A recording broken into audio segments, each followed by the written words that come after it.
Hello, I'm Junius Williams, your host on Everything's Political. And today we're going to go right into another, what I hope will be an exciting episode for you, because it certainly is for me. And it's called, Do Women Make the Best Organizers?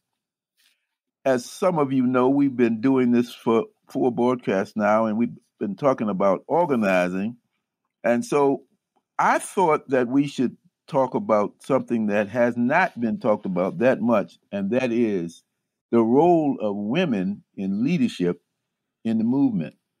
Now, my co-host is Francesca Larson, who is also the producer for these episodes, and she asked me to just say why I wanted to do this episode. And I thought maybe just saying it was enough, but I got to satisfy Francesca. So I went back and I found a poem. This is a poem I wrote back in 1982. And I think this kind of says it all. 4 women in my life. The first is my mother, who told me there was no difference between white and colored water in Suffolk, Virginia, and showed me she wasn't afraid to act accordingly. She taught me to be rebellious. The second is Miss Tinsley, who was dragged across the street by 2 big, burly, redneck cops in Richmond, Virginia, for daring to take the opportunity to eat lunch in the same store she had been spending all her money all her life. I soon caught up with her, and she taught me the meaning of courage, even in the face of overwhelming odds. The third is Marion Wright Edelman, who showed me I could become a lawyer and still be relevant to the cause of oppressed people everywhere. For she soon encouraged me to go to Africa and then helped arrange the first trip. She taught me the importance of skills and the ambitious use thereof. And the fourth is Fannie Lou Hamer, who, when she got old and couldn't fight anymore, she stood up and fought anyhow. She taught me the value of struggle, long-term struggle. And so, women, Black women, if you intend to awaken the spirit of change so necessary in America within your younger sisters, and if you intend to reawaken that same spirit amongst yourselves who have been forgotten, then all the world will be better for it, even us men who have been following women all our lives. And that, Francesca, is all I want to say. I could just turn right off right now, but I want to hear from you all. So for those of us who have been following women, it's very clear how we feel. But I want to do this program because everybody may not feel that way, even some women. And I wanted to see what the experiences are of 2 sets of women. One from my generation, that would be Gwendolyn Zoharah Simmons, who I'm going to introduce more properly in a minute, and the other from Megan Douglas. And then the third from our co-host, Francesca, who's going to talk about her experience anyway. So I'm going to include her in that examination. So let me talk first about Gwendolyn Zoharah Simmons, and I'm going to call her Zoharah. She was one of the few people who had the title and the responsibility of SNCC Field Secretary, Student Nonviolent Coordinating Committee. That was a very important title. Everybody didn't get to be a SNCC Field Secretary, even a lot of the men. I was in SNCC, but I was a volunteer. Certainly had no higher position than that. I volunteered in Montgomery, Alabama, and again in New Jersey. But to be a field secretary, wow. Let me tell you some more about her. She was in school in Spelman College, but when the movement came, when SNCC came, she dropped out. And she went to Laurel, Mississippi. That's where she was assigned to go. And due to factors maybe which she will talk about, she ran the Laurel, Mississippi office. After that, she worked for the American Friends service committee, traveled to Cambodia, Vietnam, worked in the Middle East for 2 years, got a came back and finished college, got a PhD, and is now retired professor at the University of Florida. So she has a lot of experiences and is still active with the organization that she and I are part of. It's called the National Council of Elders. Our second guest is a young woman from Detroit, Michigan. Can't stay away from Detroit. And her name is Megan Douglas. She is the digital director at For Our Future Michigan, a progressive nonprofit focused on electoral politics and legislative advocacy. She's the managing editor of Riverwise magazine. And she is a candidate for her doctorate at Wayne State University studying anthropology. So I want to find out what your experiences have been becoming a leader. And that's going to be very helpful, I think, to young people who want to become organizers or who already are organizers to hear from you. And I want to turn it back over to Francesca to let her ask the first question. Thank you, Junius. I'm really excited for this conversation today because, first of all, growing up, I learned nothing about women of the movement except for Rosa Parks sitting on the bus as a passive player. So luckily that storyline has changed and my daughter is going to receive a different education than I received, but there are so many other stories that haven't been told. And I know that we're here today, especially having this conversation in Black History Month, that there are shoulders that we stand on. I want to make sure that we're able to share today is not just the things that we've done and the moments we've overcome and the journeys we've taken, but also how they felt. So my first question to you, Zoharah, is how did it feel to be a woman organizing with SNCC? Wow. Well, thank you for the question. And thank you, Junius and Francesca, for having me on the podcast. I would like to, if I could, just go back. Two things. There were other women field secretaries, particularly in Mississippi and Alabama. What I am one of the few women in SNCC was project director.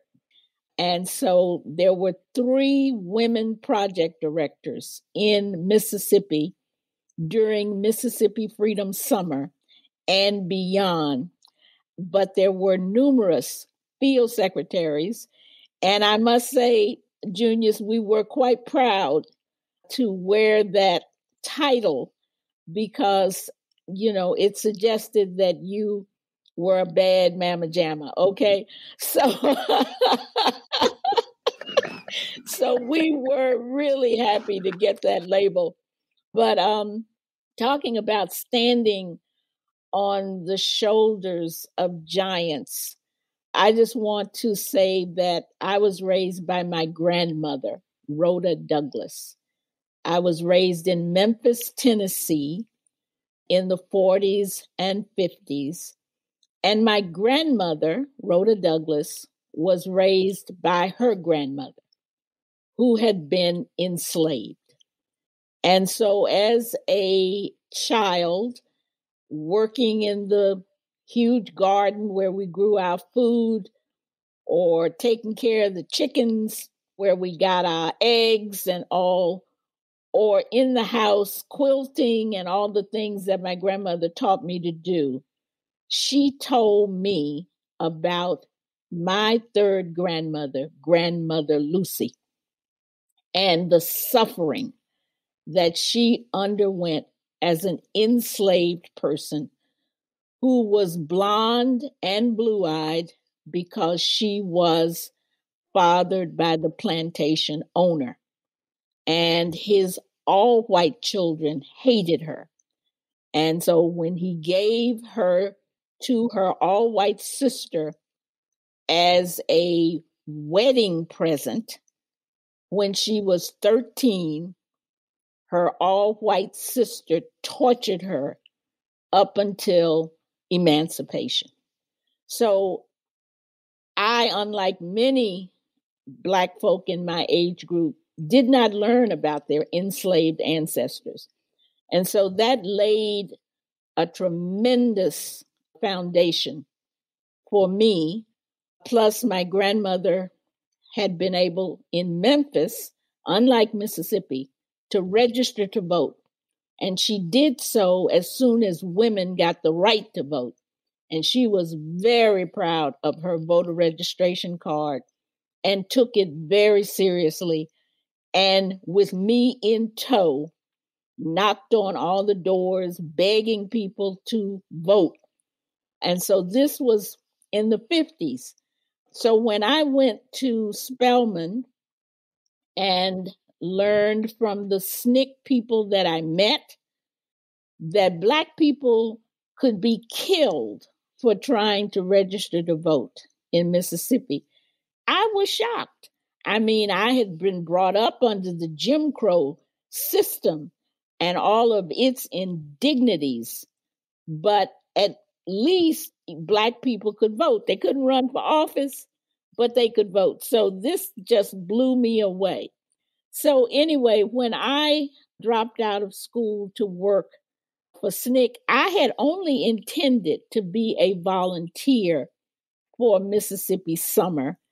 And as the first person in my family to finish high school and go to college and to be under direct orders from my grandmother, do not get involved in the civil rights movement.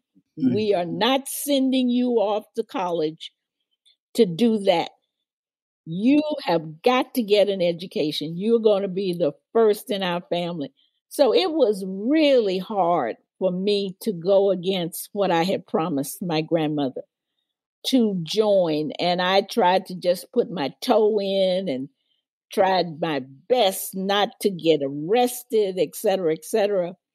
And it was just, I was being drawn in. I mean, little by little. And so by the time I was a sophomore, I knew I had to go to Mississippi and be a summer volunteer and then come back. But fate didn't have it work out that way. I was supposed to be a freedom school director. And that's what I trained to be.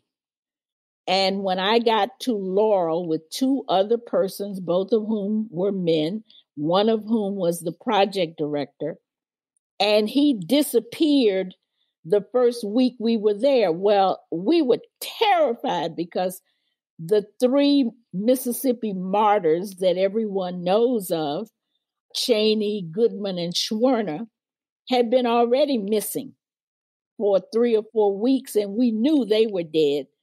So when our director turned up missing, it just threw us into a tizzy, the two of us who were left. Anyway, Jim Foreman called me from Atlanta to say, you need to become project director. We're sending a number of volunteers your way, and we have to have a director. I said, I don't know anything about directing. I'm setting up the freedom schools. I know you have to keep doing that too, but we have to have somebody in charge. We will relieve you as soon as we can. Well, I stayed there 18 months and I was never relieved. So it was scary. I mean, there was no fun in being in Mississippi in 1964. I didn't even know how to drive. I'd never been behind the wheel of a car. My family didn't own a car. So when they said, you got to drive, I said, what? They said, you can't survive down here if you don't drive. So I was like, somebody's got to teach me. And we had donated old clunkers. And so there I am in a 1962 Chevy with a stick on the wheel. I burned out 2 clutches. I mean, I had to teach myself how to drive. And not only that, I had to outrun the Klan in the car. So I didn't have time to bask in accolades or anything. I was trying to stay alive. And they sent 20 volunteers to Laurel over that summer. And I had to find housing for them. And they were all white except for 2. And they were arrogant. And, they couldn't believe they could die. And I said, Cheney, Goodman, and Schwerner, you can die down here. These white people will kill you. Don't make any mistake. Your white skin will not protect you. And so it was a hell of a ride. Thanks. So, Megan Douglas, I know you heard that story. Mm-hmm. You just getting started, young lady. Yeah, I get. I hope you don't have to outrun the Klan up there in Detroit. Oh, well, I mean, we're in the birthplace of the Klan up here. Yes. I hope you don't have to outrun them at this point. But let's talk a little bit about the kinds of things that you're doing. And how did you feel when you became the director, the managing editor of the Detroit social justice magazine Riverwise? What are your duties and what are your leadership responsibilities? Well, okay. I guess first, I just kind of want to qualify the idea of leadership because I'm always wary of people who label themselves as leaders or who want leadership. So, I think more there's a role to fill and I'm filling it and I can't do it without all of the other people around whom I work with who are doing all of this work. I kind of look at myself more as like a scribe than anything. So I just want to qualify that. And then also I just got to say I'm in Detroit now, but I'm from Ann Arbor, Michigan. So I don't want anybody to have no hard feelings because she's not from Detroit. So, okay. So I'll say, so I've also kind of lived my life behind a philosophy to also be a little bit too weary of any club, that old saying, like, be wary of any club that wants you too bad or anything. So coming to Riverwise, I actually always think of the Bog Center for me in the same way that we're talking about standing on the shoulders of giants and honoring the collective wisdom, especially, of all the movement people who have come before me, but the women and especially walking into the Bog Center, it's almost like you're entering a sacred space. And I think it is a sacred space. You feel Grace Lee Boggs and Jimmy Boggs' spirit in that center. And so when I go into that space, I don't necessarily feel as if I'm, because I'll say this, I think, we're in this system where now social justice work has also become profitable. And it's real easy to be in a space and say that you're doing this work. And really you're doing the work, but at the end of the day, it's in service of a paycheck.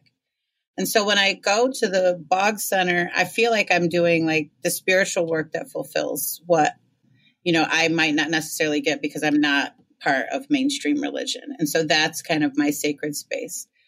So joining with Riverwise and doing that work was really just kind of like I found a spiritual home for the work that I want to do.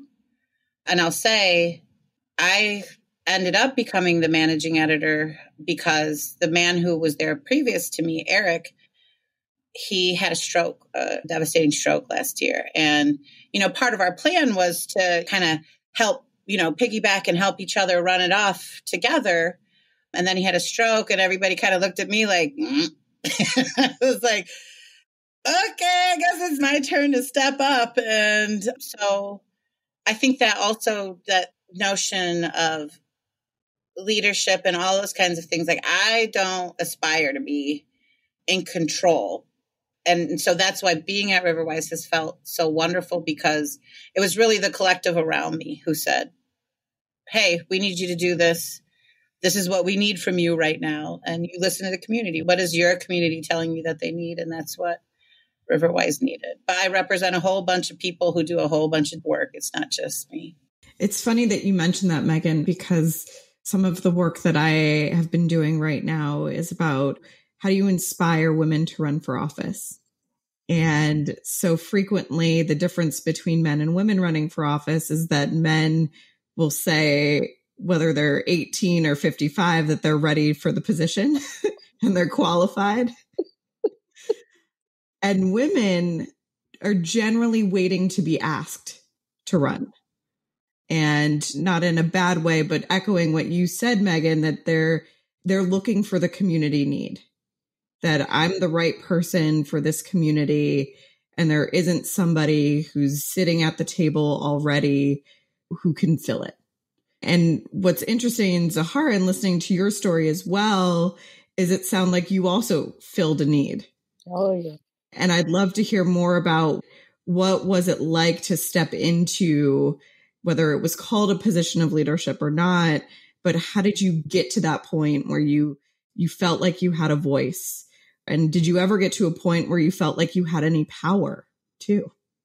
Well, thank you for that question.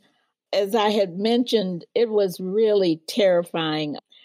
But talking about how, in fact, that was even possible to do, Laurel, to my shock, didn't have an infrastructure.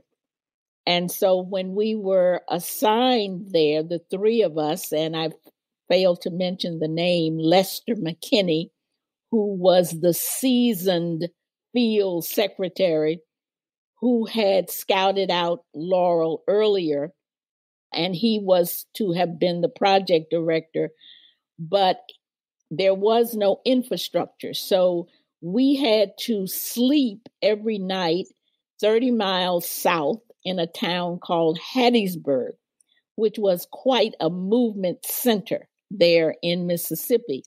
And then we would drive up to Laurel to hang out sort of in beauty shops, barber shops, to try to see, is anybody interested in having a project here? We also had the list of names of members of the NAACP. Now, that was a secret list because you could be killed. You certainly could lose your job and have your house burned down if people knew you were in the NAACP. So this was a highly secret list. And when we got to town, a lady's name on my list with her address was Mrs. Eberta Spinks.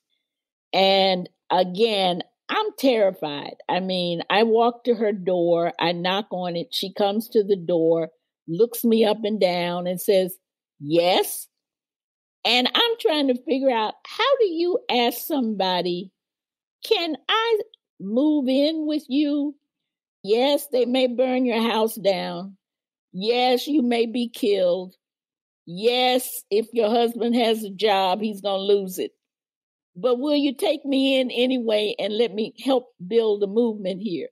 So I'm stumbling, trying to figure out, how in the world do I ask somebody to do that? And, you know, we SNCC people had a uniform. It was blue jeans and a blue jean jacket, and I had on mine.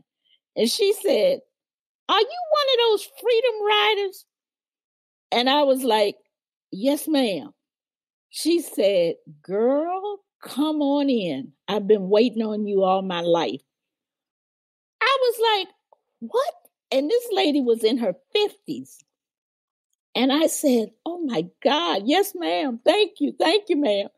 So when I get in, she offers me to sit down, offers me a Coca-Cola. I said, now, what do you need? What do you want? And I went on to tell her who I was and that I was in Hattiesburg, and there were two other guys knocking on doors across the street. And we were trying to bring the Mississippi Freedom Summer movement to Laurel. And she said, well, what do you need me to do? I said, well, first of all, we need somewhere to stay. And she said, oh, well, you can stay here. I said, really? She said, yes. And then I said, well, there are the two guys with me. She said, let me call my neighbor. She'll put them up. Mrs. Carrie Clayton. I could not believe this. So you're talking about building a movement. That's who built the Laurel movement, because Mrs. Spinks was a member of her church. Everybody knew her. She was like, yes, we're going to build a movement here. And as it turned out, her husband worked at the Masonite plant and he was unionized. So that saved him from being fired. And she sat up every night with a shotgun across her lap. She said, anybody try to come up in here, I'm going to take them out. I mean, so this was the beginning of the Laurel movement. And I lived with that lady for 18 months. She put up two other women, and the three of us shared a room, two in a bed and one on a cot. So that's how, things got going there in Laurel. And she brought in the ladies from her church and the community who supported us and helped get the movement going and sustained it for the whole time that I was there. See, and listening to what you're saying, and that goes along with my experience in several organizations. One I joined when I first came to Newark, and one I formed after I'd been there for a while. The second one was called the Newark Area Planning Association, or NAPA, and we fought urban renewal in Newark. And it wasn't a matter of looking for female leadership to fill certain roles. It was looking for people to do what had to be done. So if you could do what had to be done, my position was go ahead and do it. And I think that's the difference now between now in the 2000s and what we see on the ground in terms of what Francesca's doing and what had to be done in 1960s Mississippi and 1960s Newark. So what do you think about that, Megan? I think when I look around, I do see a lot more representation of women in leadership roles. But I also see a lot of ways, like I'm here in Detroit. So what no organization can say is that there's a lack of Black women that they can pull from to hire. So if there's a lack of women in leadership positions, it's not for the lack of women, it's for a lack of intentionality about recognizing when you have talent within your ranks to cultivate. And I think when I speak to Black women around Detroit who I work with, who I've organized with, who I've done things with, one of their greatest frustrations is that they are busting their humps, and a lot of times the women that I know who are organizing got into organizing not because they have free time on their hands, because their kids' school was getting shut down. Right. And they knew if they didn't step up to do something, nobody else was gonna, because there's lead in the water at the schools, because their water's getting shut off, because there's no street lights on their street. So on top of like being in those organizations or having their blocks really well organized, being able to be that person who could go in, then they also got to go into these organizations and look at somebody else, tell them that their organizing skills aren't just at the level to this. We got to bring somebody in from New York, or we got to bring somebody in from DC, or we got to bring, so there's still that going on.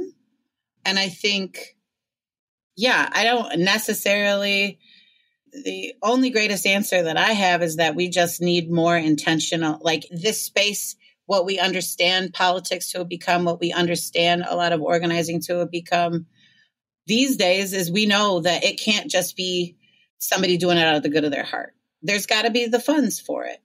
And I think we have to be able to look at these funders and have a voice and say intentionally, if you are going to start this organization in this space, there just needs to be Black women at the helm as well. And I think about it even in the space right now of Biden saying that he's going to put a Black woman on the Supreme Court, and all the backlash, here's this jerk, Ted Cruz, saying, well, Black women are only 6% of the population. And it's really interesting that we're still at the point in which we need to be having the conversation about why it is that the group of people, and this is no dissing, because I love my brothers and they're out there doing work too, right? So I ain't dissing none of my brothers, but I'm just saying the group of people who literally been birthing, raising, caring for, standing behind, taking the abuse, keeping silent when they shouldn't be, doing all of this, that we still have to have the conversation about why it is that it's just Black women's time to be in leadership now. Let's see what we could do with it. Yeah. And that's kind of where we're at. I always look at people who be like, why are Black women so angry? And I'm like, why aren't you angry? My anger is a natural response to what is going on in this society. Why aren't you? That's unnatural. How you're behaving. I appreciate the opportunities that I've been given so much, so much. I know that they did not come easy at all. It was a lot of hard fights, like the stuff that my mama and that Zoharah, your generation of women, had to put up with. For me to even be able to say the kinds of things that I can say in certain spaces these days is sometimes unimaginable. So I'm appreciative for those things, but I know that really what a lot of it just boils down to is everybody just having to get behind that messaging right now. It's just that moment. And, don't be in your feelings about it.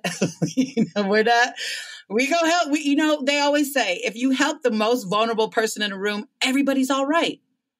If you think about the most vulnerable person in the room, everybody else gets equity. So I think right there with what you were saying, it ties something back to what Zoharah said, because that's what mothers do. And Zoharah, what you were describing, and can you say her name one more time? Mrs. Eberta Spinks. Mrs. Eberta Spinks was a mother in that moment. Yes. And movements need mothers. We need somebody to help us feel safe, to build community. And Megan, that goes to exactly what you were saying, that you need to take care of the most vulnerable in the room. And that is what a mother does in the space. And you don't have to have kids to be a mother, but it has been women traditionally who have filled this role. And just to say, that's the other thing. Black women also don't often get to present in public as vulnerable. So we also need to just recognize that we are. That we are. There's a lot of hurt and trauma and sadness going on behind the smiles that you see Black women carry every day, and the whatever they're doing at work, because they always working the hardest, right? Whatever they're doing, there's a lot behind that. And it's also time for Black women to get allowed to be vulnerable.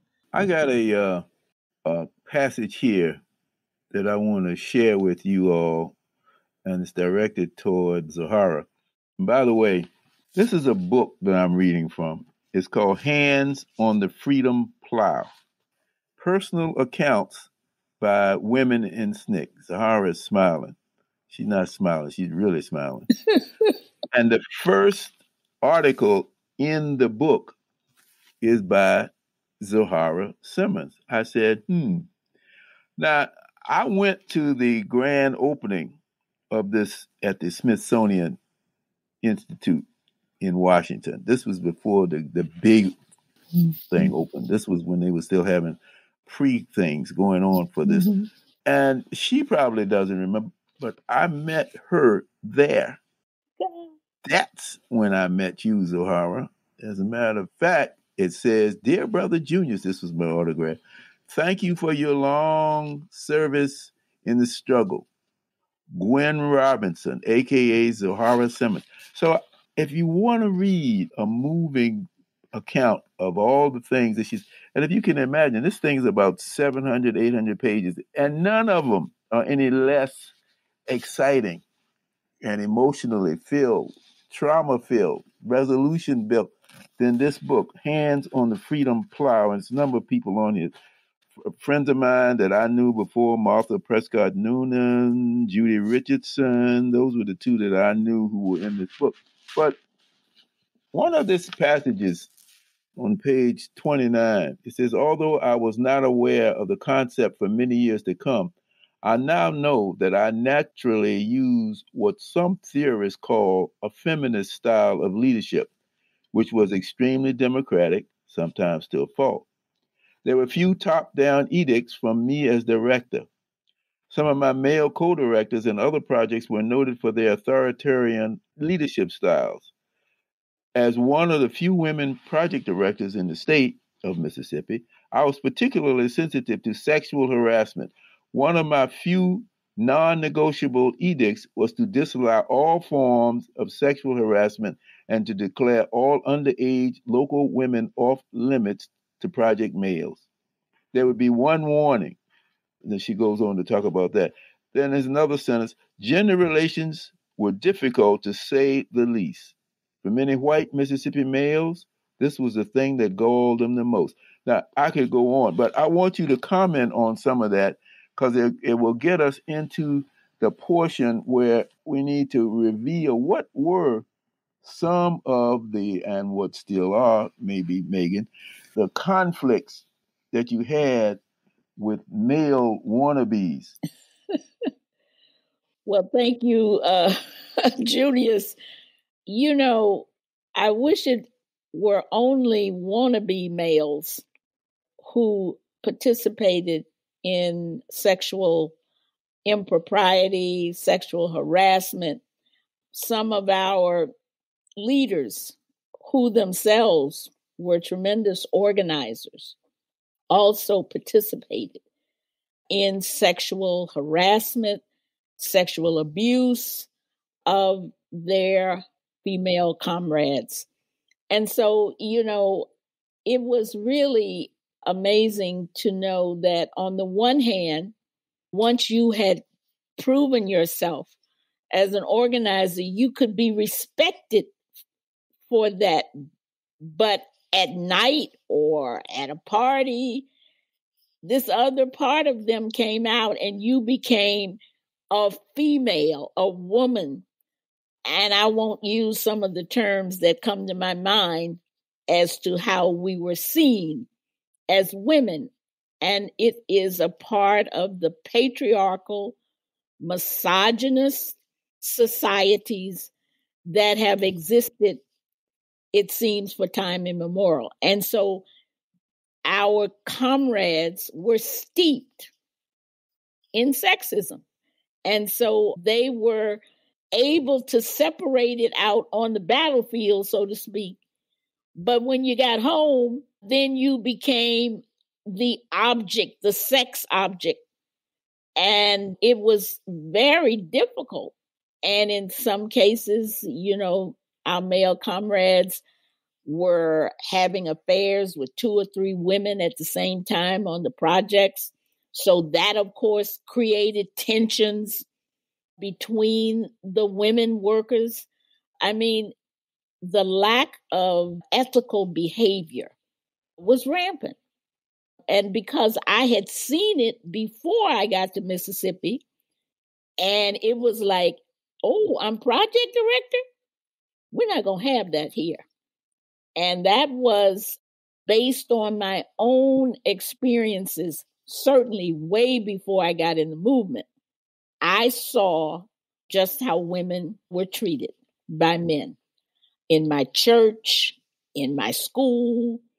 And while I didn't have the language for it that I have now, I didn't understand what it was like. Now, in the case of my grandmother, she didn't take no you know what.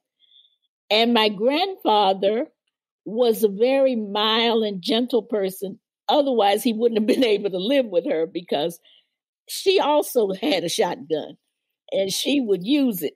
So it was like, I grew up with Black women, not only my grandmother, but my aunts.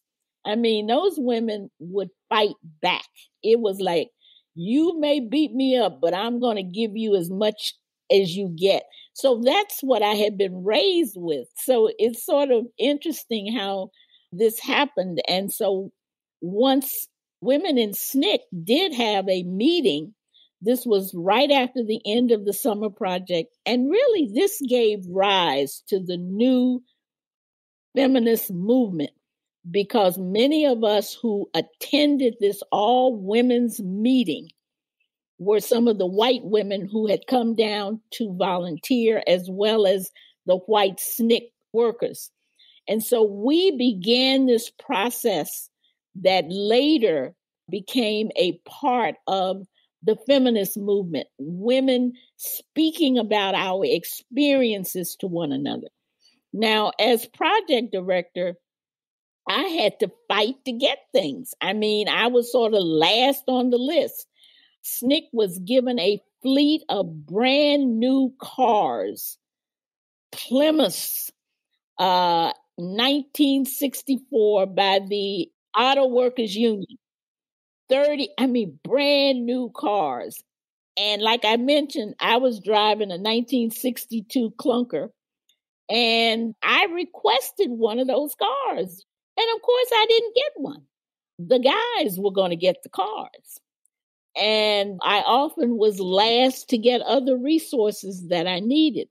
So it not only was sexual harassment, but there was also a diminution of my needs just because I was a woman as a project director, always being at the end of the list to get the requested supplies and things.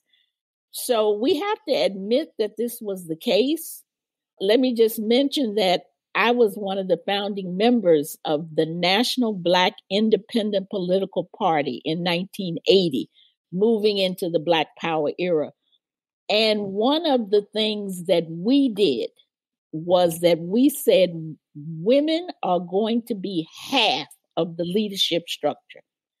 And to my knowledge, that was the first organization, Black organization that I was in, Black or white, where we demanded women are going to be leaders, spokespersons, you name it. And I must say the men went along with it. And I was so happy to see that we were able to bring them along.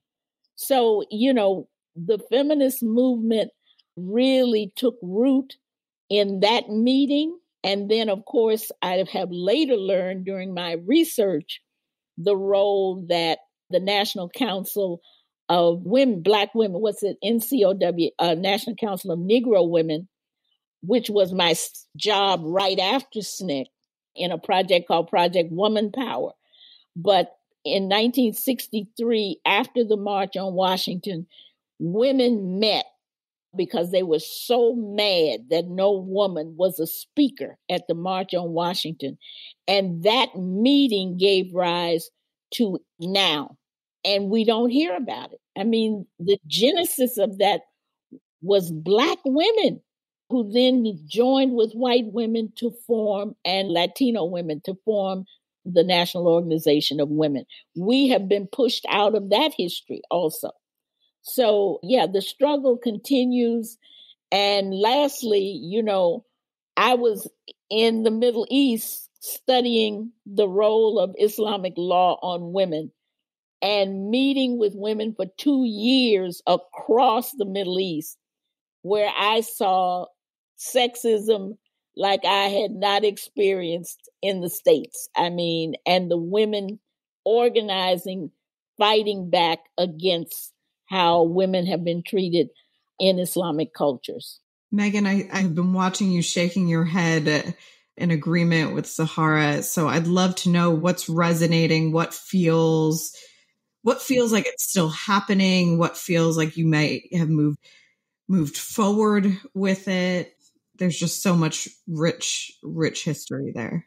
Yeah. I mean, so I guess when you think about like how we often think of time as like linear, but I think of that there's always kind of like parallel universes going on. And, one generation is living out a particular experience and we might be experiencing a little bit of what they are, but there's new things going on. And I think even for example, I think one of the things that's made a big difference. So I'm just going to say, I'm not an elder. I'm not a youngster. I'll call myself a middler, right? And what I really appreciate the younger kids coming up under me, because I think, a lot of that work that Zoharah was talking about that got done in the 80s, I think for like between the 90s and the early 2000s, there was a little bit of a lull.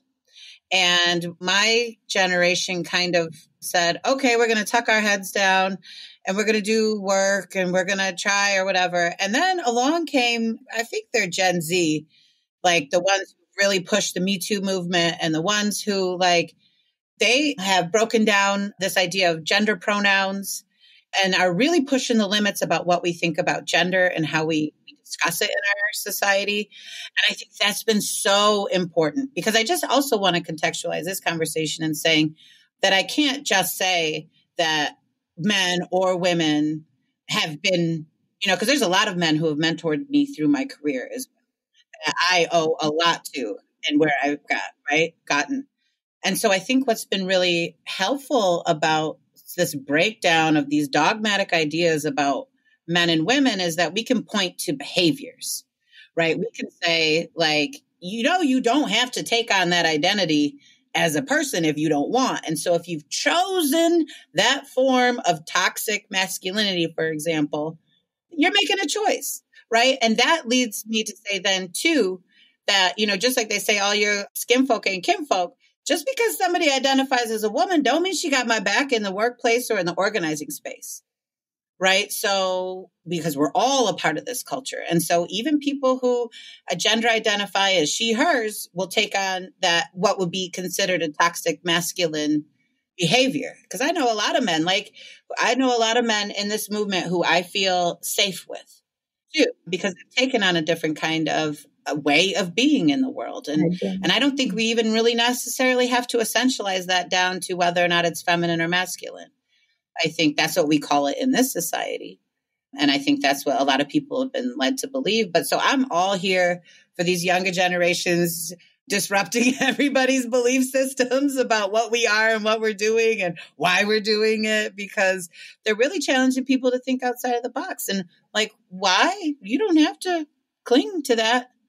We don't have to continue on as a culture steeped in rape and misogyny and sexism. And we don't. Those things we're choosing to cling to them now. If you're still doing it, you're making that choice.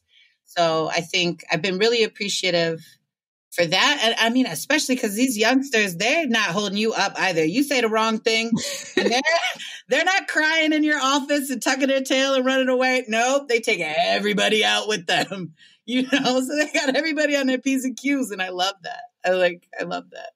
Yeah. Megan, one of the things that I love about what you just said is what happens next. So we're getting held accountable. We're getting broken down of what these norms were, what the responsibilities were. And from my perspective, I think one of the things that we need to do better on is valuing some of these skills. So we're identifying that they don't have to be done by women. They don't have to just be done by men, but we're still not at a place where we value the work that was traditionally done by women. So that the moment of creating safety that is so important in a movement, the moments of creating community, that fabric of bringing people together, we don't value that the same way we do the person who grabs the microphone and hypes up the crowd. One of the things that I tried to do in my most recent iteration of my interest in passing this on, I had a group called the Abbott Leadership Institute at Rutgers. And something you said, Francesca, is very important, because one of the things I teach in those classes is the value of roles. Everybody can't be in every position playing the leadership role. Some people got to do something else. But what they do is just as important. So my number 2 person, and I'll call her name, Kalina Berryman. Kalina Berryman went on to become the director of ALI after I retired in 2018. But one of the things that she added was just what you said. I was kind of like the person who set the tone. I talked about the civil rights movement. I did the history part. I talked about my personal experience, and I talked about some techniques and things like that. But what she did for the organization and why we became a family, well, she looked at the way people were feeling, and she was very much attentive to the way people felt about the things that were going on, especially the young people. They saw her as a big sister, and with the kids, they saw her even as a mother figure. So who's to say my position was more important than her position? They're equally important. And then there were other people who played other kinds of roles in all the organizations that I had. My organization, NAPA, we had young women who did the Freedom School, which attracted more people into the office than did us trying to go out knocking on doors. We had people who did security. One of my main security people, Earlene Provich, she's no longer with us, along with Jerry O'Neill, who was an Olympic boxer. They supplied the security, but they did it equally. Didn't nobody mess with us because of Jerry and Earlene. So I want to talk a little bit about that. The whole question of the perceived needs, some of which have been assigned to women, but some women have stepped up and done that. And I think that's very important to acknowledge. Anybody want to say something? Oh, I'm sorry. I didn't know if we were going to be called on. I certainly totally agree with that. When we can understand that every role is important. And, that gets us into how do we nurture one another? How do we love one another? One of the things that when I was growing up and also what I experienced in the movement was that many of the people like Mrs. Spinks, Mrs. Carrie Clayton, and the other women that she mobilized and organized to be our support structure, they did it out of love. They did not get one penny. And I lived in that lady's house for 18 months and I never paid any rent. What I did do out of my little $10 a week salary was help with the food and to give something toward the utility bill. And she didn't even want to take that. But I said, we're using up heat and lights and all of that. Please let us contribute. And so I'm worried about us losing some of that. The love for your community, for your people, and for all people, because these people were deeply religious people who really believed in God and in love and all of that. So in our contemporary times, I'm wondering, what do we have to undergird our work, and what happens if the love is not there, so that you can forgive and still work with people. When they make a mistake, we don't just cancel them. We have got to, I think, reclaim many of the positive things that we had developed in the Black community out of, both the belief systems that most people embraced and, of course, necessity, because we had to rely on one another. We had no choices. And now we're in, when Dr. King said he was not working to integrate us into a burning house. And this society is a burning house, big time, in my view. And so materialism, many of us have embraced the very materialism that Dr. King spoke out against. And many who, want to run for office and other things of that nature, it's for material gain. And we don't need those people in elected office. They're the worst people we could have. Because as you say, Megan, skin folk are not always kinfolk.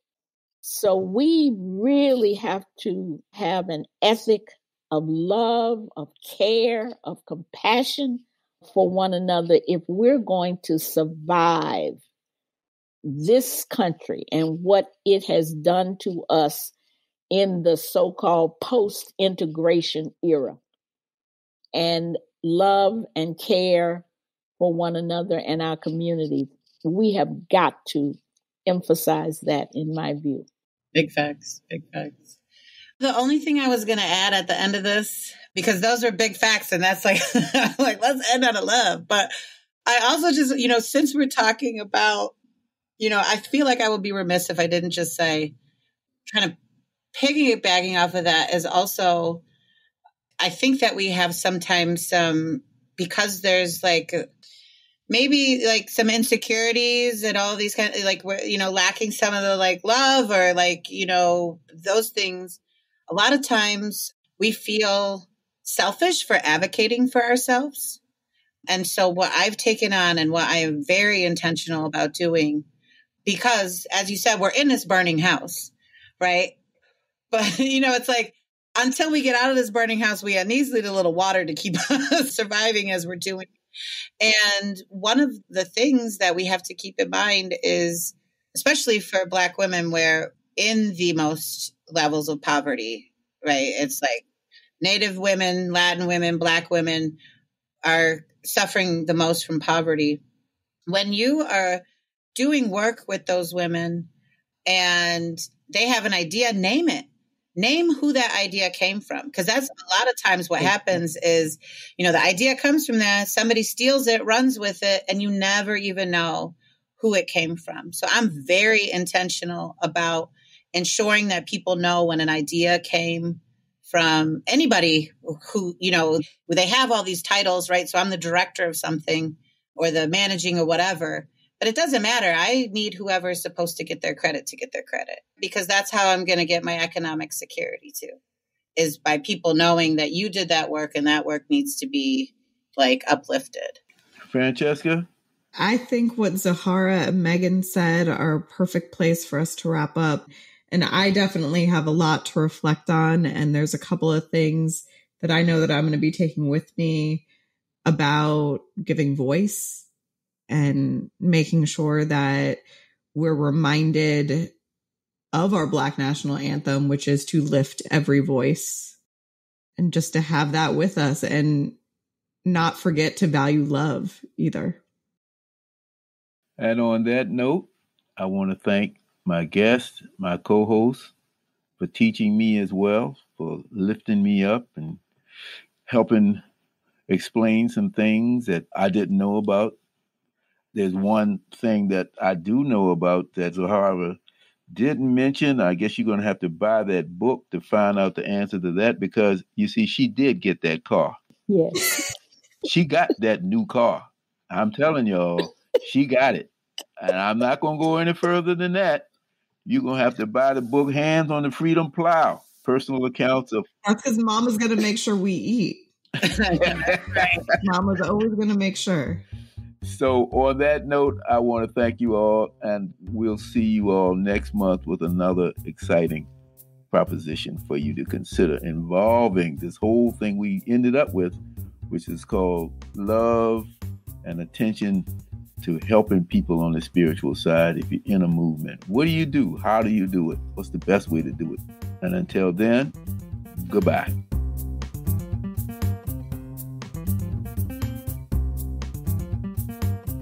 This is Junius Williams, your host on Everything's Political. Everything's Political podcast is sponsored by the Center for Education and Juvenile Justice and supported by the Terrell Foundation and listeners like you. It is produced by Mosaic Strategies with theme music by Anthony Ant Jackson. Like what you hear? Subscribe to Everything's Political podcast on Spotify and follow us on Facebook and Instagram for exclusive behind-the-scenes content.